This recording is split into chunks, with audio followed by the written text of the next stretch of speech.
in Sydney, or yesterday in Sydney, Modi was here, the leader of India, and to a lot of fanfare. He spoke to this massive stadium full of Indians. They was kind of treated as a guest of honor by the Prime Minister. I think Albanese has met with this guy like 6 different times over the past year. They have this very strong relationship. Albanese obviously wants to be seen by the Indian community in Australia as a friend of the Indians, and is always keen to get associate himself with Modi to win their support, because he's a very popular leader with the Indian diaspora and with Indians in general. Obviously, he's kind of like a populist nationalist leader. He's like the Indian Trump, you know what I mean? So that happened yesterday. I'm going to play a clip from the 9 News report here. I've never heard of this guy, just to be clear. I don't know who this guy is. Yeah, well, he's the Prime Minister of India, so it means nothing to me. I'm an Australian, right? Well, here he is with our Prime Minister, so let's watch. It's been a speedy visit to Sydney, but a substantial one for India's Prime Minister. Narendra Modi today signing off on new deals with Anthony Albanese, including a migration and mobility agreement, making it easier to travel between the two countries. A salute, a shake, a show of friendship. Then time to show off.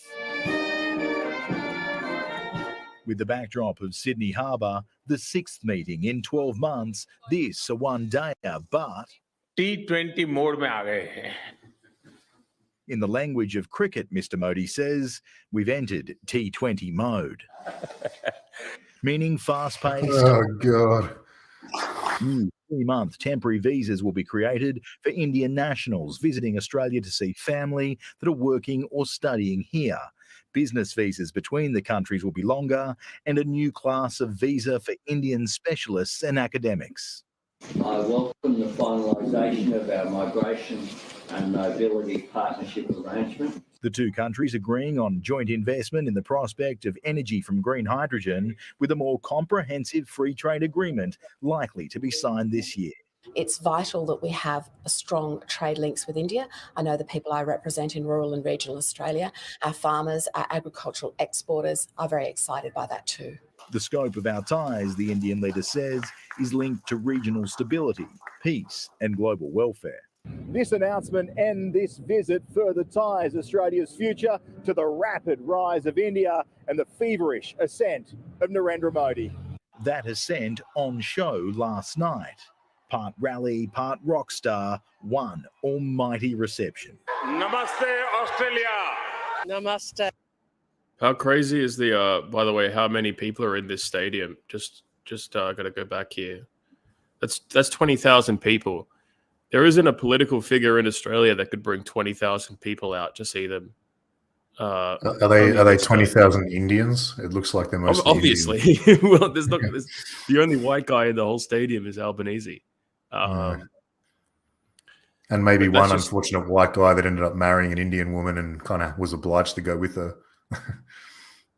Well, I don't feel sorry for him, but he can go with his new people. But yeah, this is just incredible to see something like this kind of openly celebrated. I mean, even in a place like Germany, Germany is pretty cucked for obvious reasons, because they got the whole guilt over being Nazis, and the propaganda that they have to withstand as a people is perhaps unparalleled, even by the standards of the Western world. And yet even they get upset because they got a lot of Turkish immigrants in Germany. They get upset at Erdogan, who's the Turkish leader, going there and doing speeches. And I think they banned him from doing it and rallying the Turkish diaspora for his political purposes. But here, no, it's, we're welcoming it. We've got the Prime Minister wants to be seen on stage with him and everything. It's very important for his image or whatever. But yeah, I'll continue. One almighty reception. Namaste, Australia. Namaste. Good morning. Good to be with you all. And you used the right word. It was energetic and vibrant. Fanfare and formality tonight, creating a formidable friend for Australia. Charles Croucher, 9 News. This is a big immigration gesture. It's you got virtue signaling, right? This is immigration signaling. It's basically a signal to India, hey, send us some more cheap labor to fill our new record-breaking immigration quotas that the Australian people don't want, but we're going to force on them anyway. That's what this whole news thing is. That's what this Prime Minister visit was. It's just a big Albanese immigration signal to India. And that's all I'm seeing it as. Am I wrong? I mean, it's openly celebrating a fifth column in our country. The whole premise that we get told over and over again that when we object to immigration and assert white identity in Australia is that, well, we're all Australians. Australians are all immigrants, and you don't have to be white to be an Australian. But these people are not Australians. These people are Indians that just happen to live in Australia, and they're very aware of the fact that that's what they are.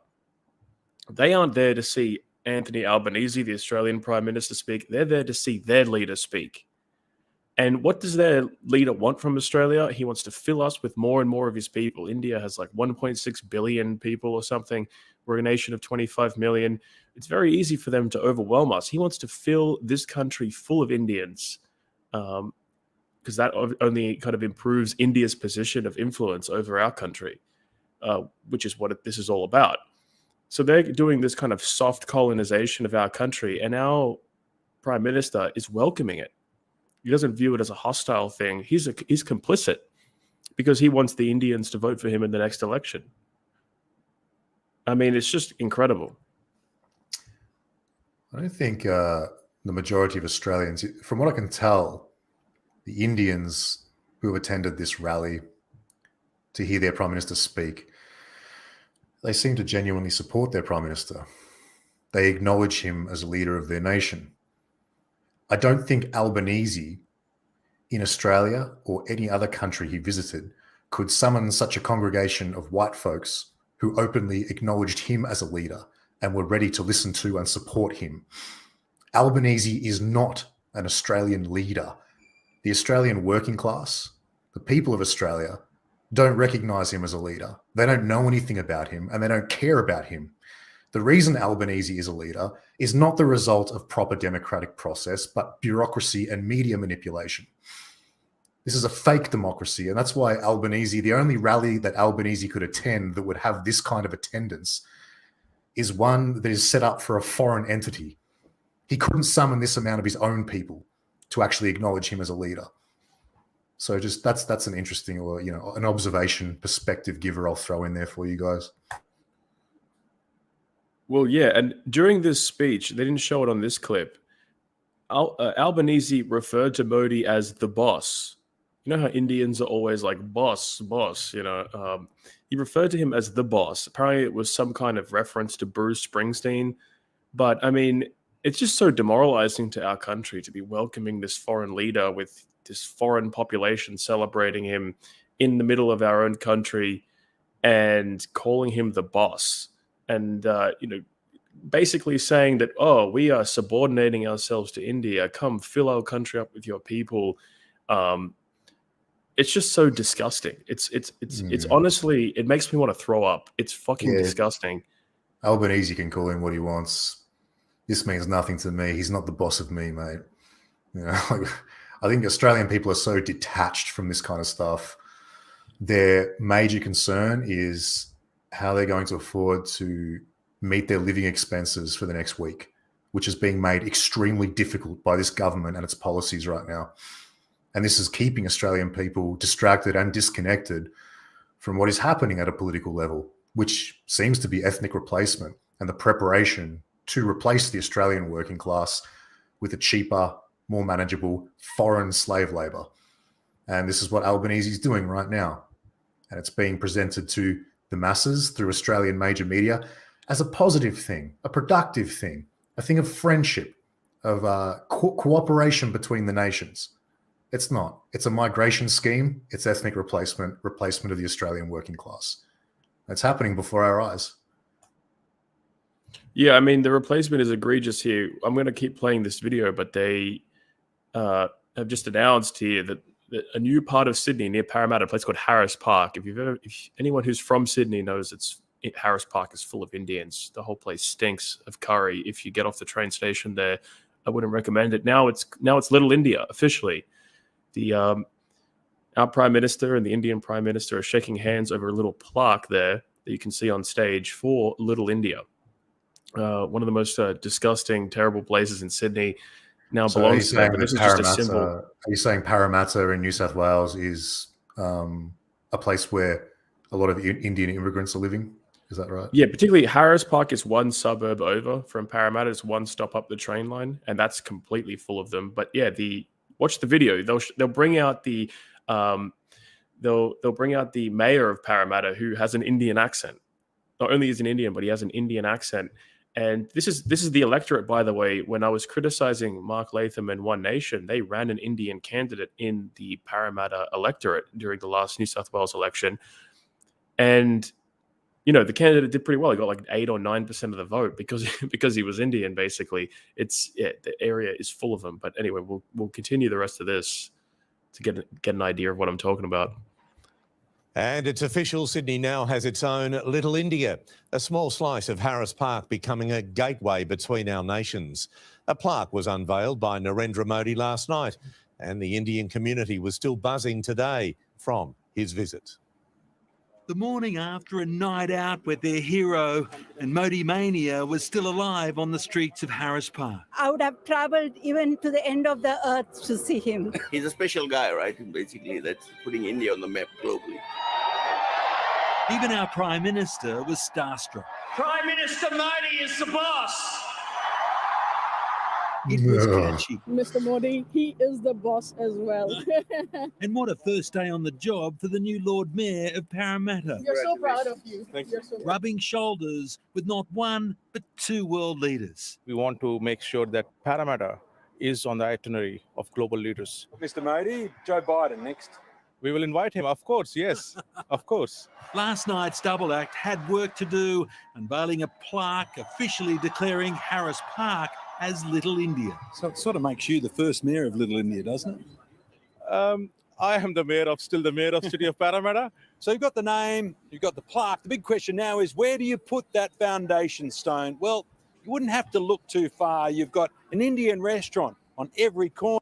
Why not? Why not? Yeah. Up the city, back in the newly named Little India, they had a table. And he's going to remember that for whole his life. In Harris government, our Prime Minister Anthony Albanese. Here's what I wanted to skip to here. The Harbour Bridge, Opera House, Pete, and the Harbour Bridge are all set to light up in the colours of the Indian flag for Prime Minister Modi. It is funded, Pete, by our federal government. Our Prime Minister Anthony Albanese says it is all about showcasing Australia. And about 1.4 billion reasons. There are 1.4 billion that cost, namely, Pete, the entire Indian population. They'll all be watching tonight. This is all set to light up in about 15 minutes. Ruth, thank you.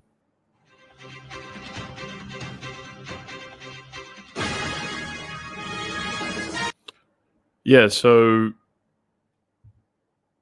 I'll get the picture of this disgust. I posted it on my Telegram, and this image was just so disgusting. They didn't, during the King's coronation the other day, they refused to kind of do, because I often do it in Sydney, whenever there's like a big event, like when it's Mardi Gras, they had the big gay flag they projected on the Opera House, and it's become a convention, but they refuse to do anything for the King's coronation. But here we go. The Indian Prime Minister comes to Australia. We have a giant stadium full of Indians, celebrating, as our Prime Minister calls him, the boss. We declare a part of our city, Little India, and we project the Indian flag onto, here we go. I'll put it up onto the screen here.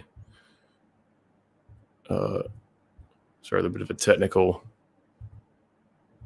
issue. We project the Indian flag onto our most famous national monument. Oh, right. Hang on, is that a real image? Yeah. So that it cost them something like $80,000 to $100,000 to do this. So taxpayer funded. They really want some cheap labor from India. As they said, the entire Indian population will be watching this, and a significant portion of that population will now be trying to devise a way to get to Australia since Australia is such a welcoming nation. That's how they're going to see it. But that's not what it's about. These Indians who are duped into believing that Australia is going to provide them with some sort of opportunity, if they do manage to get to Australia, the ones who do get to Australia, they're going to find themselves living in cheap, shitty built homes in Australian swampland that they're going to pay top dollar for. They aren't worth even close to what they pay for. They are in tiny little blocks. They need a lot of maintenance. And the road infrastructure is so bad in Australia because the government does not upgrade it. They bring the immigrants in first. They house them in this swampland in recently built, mass-produced, shitty homes, as I said. And there's only 1 or 2 roads in or out of these suburbs where they're compiling all these Indians, immigrants, the new workforce of Australia. And you have to sit in absurd amounts of traffic to get in and out of these suburbs because the government doesn't care about the road infrastructure. They just want as many cheap foreign workers as possible. So I think this isn't just hurting Australian workers.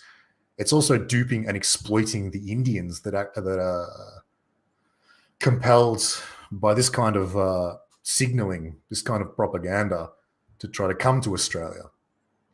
It's all bullshit, basically. It's all fake and gay. Australia's